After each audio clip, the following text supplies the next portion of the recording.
Assalamualaikum warahmatullahi wabarakatuh. Perkenalkan, nama saya Aziza Zuhruf Yasin dengan NIM 2104055014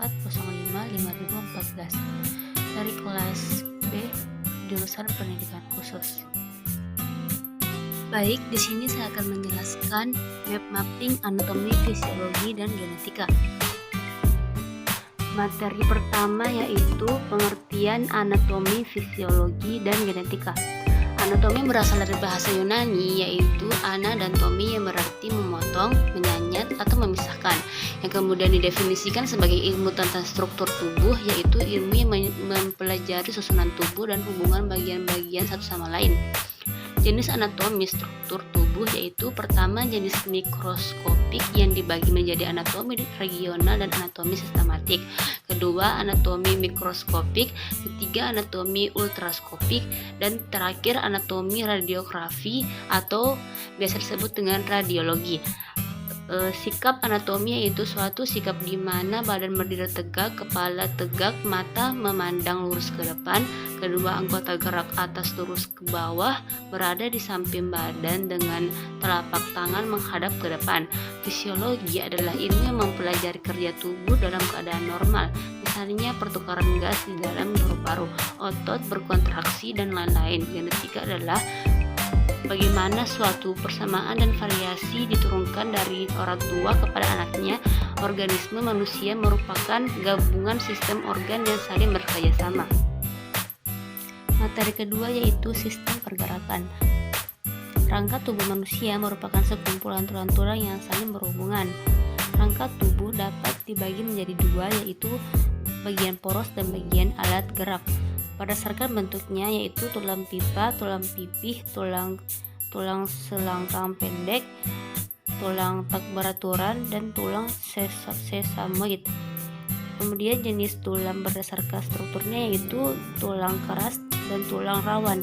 Bagian rangka yaitu bagian tengkorak, bagian badan, bagian anggota gerak. Materi ketiga yaitu otot. Otot berfungsi menjalankan kerja, menggerakkan jantung, dan mengalirkan darah. Macam-macam otot yaitu pertama otot polos. Otot polos yaitu bekerja tanpa kesadaran. Kedua otot lurik yaitu otot yang menempel pada rangka manusia, bekerja di bawah kesadaran, disebut otot rangka dan bergaris terang. Ketiga atau terakhir adalah otot jantung. Otot jantung adalah otot yang bekerja terus-menerus tanpa henti, perpaduan otot lurik dan otot polos. Kemudian materi keempat yaitu hubungan antar tulang dan sendi manusia. Ada 3 macam hubungan antar tulang pada manusia, yaitu sinartrosis, amfiartrosis, dan diartrosis. Sinartrosis adalah hubungan antar tulang yang tidak memungkinkan adanya gerakan. Contohnya yaitu pada tulang tengkorak. Hubungan antar tengkorak dihubungkan oleh jaringan ikat atau sutura. Amfiartrosis adalah hubungan antar tulang yang menimbulkan sedikit gerakan. Contohnya yaitu hubungan antar tulang pada tulang belakang oleh tulang rawan.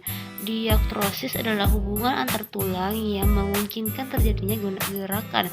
Persendian ini yang dapat memungkinkan kita dapat bergerak bebas. Tipe sendiri pada manusia adalah sendi peluru dan sendi engsel. Kemudian materi kelima yaitu panca indera mata. Bagian pelindung mata yaitu alis, kelopak mata, bulu mata, dan kelenjar mata. Kemudian bagian mata yang bisa terlihat yaitu iris, pupil, kornea, sklera, dan konjungtiva. Bagian mata yang tidak terlihat yaitu lensa mata, vitreous, retina, dan saraf optik. Fisiologi penglihatan yaitu cahaya akan memantulkan objek yang dilihat. Cahaya disebut akan masuk ke mata melalui kornea mata yang ada di bagian depan mata. Kemudian lensa akan berubah ketebalannya menyesuaikan kondisi cahaya. dan memfokuskan cahaya yang masuk ke retina. Untuk menuju ke retina, cahaya akan melewati gel atau cairan tebal vitreous. Saat cahaya tersebut mencapai retina, maka retina akan menerjemahkan cahaya tersebut menjadi impuls listrik yang kemudian dibawa ke otak dan saraf optik. Terakhir, konteksa visual di dalam otak akan menafsirkan impuls tersebut menjadi seperti yang dilihat. Kelainan pada mata yaitu rabun dekat, rabun jauh, mata tua, dan rabun senja berwarna. Kemudian materi ke-6 yaitu sistem koordinasi. Sistem koordinasi merupakan sistem dalam tubuh manusia yang bekerja untuk menerima rangsangan, mengolahnya, dan menanggapi rangsangan tadi. Sistem syaraf yang dimiliki manusia yaitu sistem syaraf, sistem endokrin atau hormon, dan panca indera. Fungsinya untuk mengatur dan mengendalikan sistem organ tubuh yang lain sehingga bekerja sesuai fungsinya. Komponen sistem syaraf yaitu sel syaraf atau neuron, sistem syaraf pusat dan sistem syaraf tepi. Fisiologi sel syaraf yaitu impuls syaraf adalah rangsangan atau pesan yang diterima oleh reseptor dari lingkungan luar, kemudian dibawa oleh neuron atau serangkaian pulsa elektrik yang menjalari serabut syaraf. Impuls ini akan menyebabkan terjadinya gerakan-gerakan dibedakan menjadi dua, yaitu gerakan refleks dan gerakan sadar. Gerakan sadar merupakan gerakan yang terjadi karena sengaja, sedangkan gerakan refleks adalah gerakan yang terjadi secara tidak sengaja. Kemudian materi selanjutnya yaitu materi ke-7 yaitu panca indera telinga. Bagian telinga dapat dibagi menjadi 3, yaitu telinga bagian luar yang terbagi menjadi daun telinga dan kelenjar minyak. Kedua, telinga bagian tengah yaitu selaput pendengaran, tulang pendengaran, dan saluran eustachius. Ketiga, telinga bagian dalam yaitu rumah siput, tingkap jorong, dan tingkap bundar. Proses pendengaran pertama, getaran suara akan ditangkap di telinga luar. Hal ini akan menggetarkan dendang telinga. Setelah itu, suara akan diteruskan ke tulang pendengaran. Sesampainya di tulang pendengaran, suara diteruskan ke tingkap jorong dan bundar. Akhirnya, suara akan masuk ke rumah siput dan akan menggetarkan ujung-ujung saraf pendengaran di dalamnya, Hal ini menyebabkan kita dapat mendengar. Penyakit pada telinga yaitu tuli atau tuli konduksi dan tuli saraf. Kemudian ada infeksi telinga, ada juga congek. Kemudian cara merawat telinga yaitu dengan cara jangan terlalu sering mendengarkan bunyi yang terlalu keras, hindari benturan berupa tamparan keras, dan hindari pendengaran musik atau suara yang terlalu keras, dan lain-lain sebagainya. Kemudian materi ke-8 yaitu otak manusia. Struktur otak yaitu bagian depan atau front lobe, kemudian bagian otak atas dekat ubun-ubun, kemudian bagian otak belakang, otak kecil, sumsum lanjutan, beratnya sekitar 3 kg dan berisi hingga 100 mil sel. Otak dilindungi oleh tulang-tulang tengkorak. Perlindungan sangat penting bagi otak karena otak merupakan organ vital yang mengatur kerja sistem organ lainnya. Kemudian materi selanjutnya yaitu sistem saraf tepi. Sistem saraf perifet adalah bagian dari sistem saraf yang dalam sarafnya terdiri dari sel-sel yang membawa informasi ke sel saraf sensorik dan dari sel motorik. Sistem saraf pusat yang terletak di luar otak dan sumsum tulang belakang. Sel sistem saraf sensorik mengirimkan informasi ke sistem saraf pusat dari organ-organ internal atau dari rangsangan eksternal. Materi selanjutnya yaitu sumsum tulang belakang. Tulang belakang yang terdiri oleh tulang belakang sistem ini yang memungkinkan otak menyampaikan perintah pada tubuh. Sumsum tulang belakang yaitu sekumpulan syaraf yang membantu kinerja otak terkumpul di dalam saraf tulang sumsum tulang belakang atau medula spinalis berada di tulang belakang. Sumsum tulang belakang melindungi oleh ruas-ruas tulang belakang yang terdiri dari tiga ruas. Fungsi utamanya adalah sebagai fungsi refleks.